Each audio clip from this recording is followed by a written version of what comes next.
Levy's Urban Jungle Guitar Straps. Get street smart.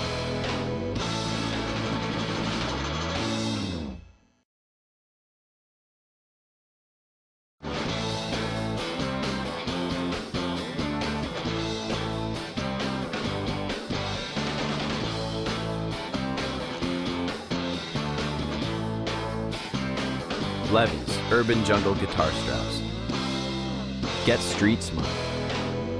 Record and all that sort of stuff? Sure. For the record, I'm RF. And for the record, I'm Rodiant.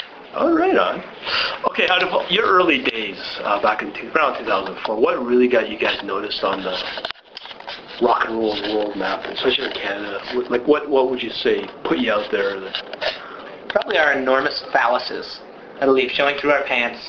That's Yeah. It doesn't help that we got a couple extra inches in our trousers, but probably relentless touring. I don't think there was a magic formula to our success, minimal as it may be. It's just out on the road playing whatever shows we could, some of them being horrible and some of them being less than horrible. Well, I was talking more specifically when you guys were like on the, you got noticed with CMW, best metal band, you're on radio for Punkorama, Long McQuaid ads. Well, yeah, we made some like very significant connections. Like we got to know George Strombolopoulos, who was a fan of what we were doing in our earlier days, and he played it on the radio, and more people heard it. And it's all just a series of who you know. Right. Yes.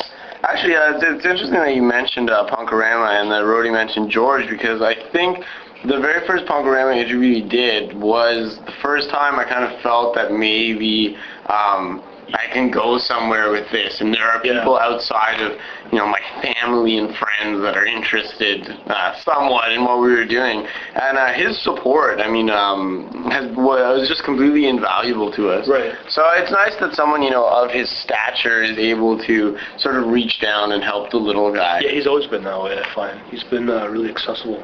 Now, you guys went out and went about trying to raise awareness about voting and that. Like, what do you think of how kids are today with, how apathetic they are towards politics and all that?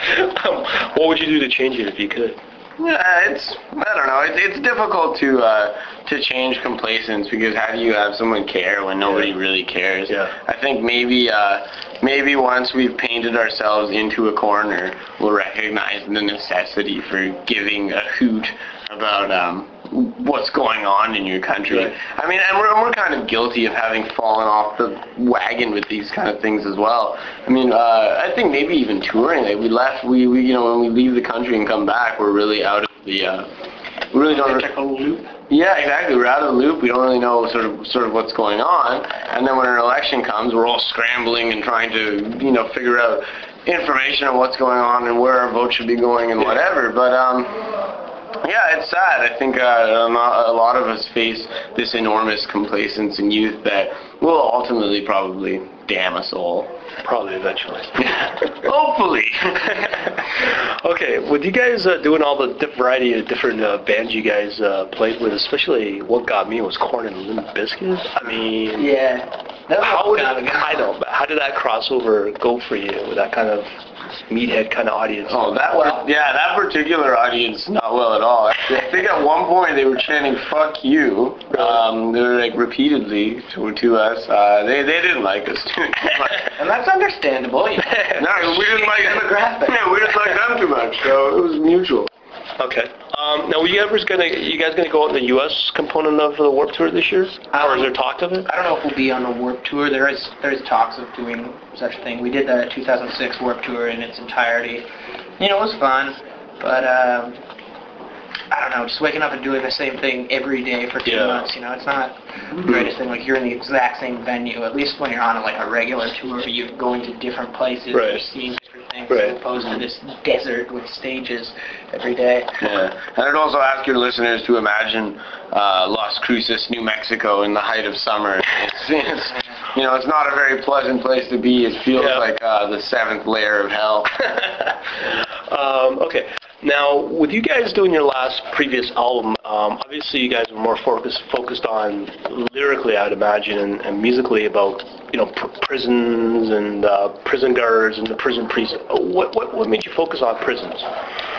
Well, I mean, I think that's a common theme in youth is that of victimization and alienation and feeling out of place. I think that's natural for everyone, and it's kind of ironic that it's so common to feel uncommon. We've begun to push away towards that probably as we've grown sort of into ourselves and into our own personality, but. Prison's just worked with some of the themes that we were trying to express in the last album, lyrically especially. Yeah. So we ran with that. I mean, I don't know. Maybe I just watched a lot of Oz and wanted to talk about prags and stuff. Choking on dick. Yeah. So this new album, there's no general concept lyrically. It's just it's not as stringent as the last one, no.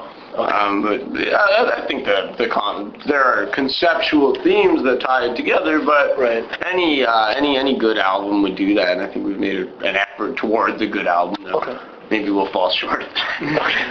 This will be the last question for you guys. Now, with you guys are obviously getting a little older and stuff, are you finally feeling that, especially the media are taking you guys a little more seriously, like, as opposed to a few years ago? Well, there's definitely hair in places that there weren't. Sticky. I think when you're a young band, you get treated as a novelty act. Yeah. Look at the Moffats. Yeah, exactly. Look at the Moffats with the started having mustaches. People get the fuck out of here, man. Yeah, that's right. Or even Prussian Blue, that super racist band of 12-year-olds or whatever. Not that they were ever like mainstream popular. Yeah, it's true. Well, it's true. They should have been. But you get treated as a novelty act, and you kind of get put out there. You feel like it's a bit of a circus. But now we're able to look at younger bands and say, oh, what a bunch of babies up there, like, doing something great. So I don't know. We're still on the younger end of things, I think, for average age of bands. But yeah, people are starting to take us more seriously, and it feels good. It feels good. It feels like I can actually come into my own as a musician, as a songwriter, and as a band. But I think if there's one thing we could say to young bands right now, it's quit and quit immediately. Get a real job. Yeah. Get a real job. There's no money in this. There's no babes. Yeah. Only bad facial hair and booze. They're my only friends. Yeah. That's a good way to sum it up. Thanks a lot, man.